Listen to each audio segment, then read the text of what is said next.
To get your certificate or certificates of completion, you go to your My Courses page. You go to the drop-down box right above the course title, and you can select exams completed or all exams. We're going to select exams completed, and then we're going to click filter. Then you'll see the columns will change a little bit, and this is called the exams completed view.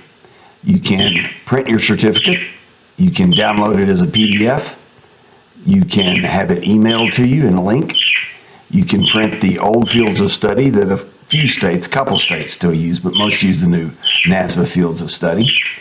You can split the hours if the course has hours split across multiple fields of study. Almost none do, but there are a few. If you have any questions, just click this icon in the lower right, let us know, and we'll get right back to you. Thanks. Bye.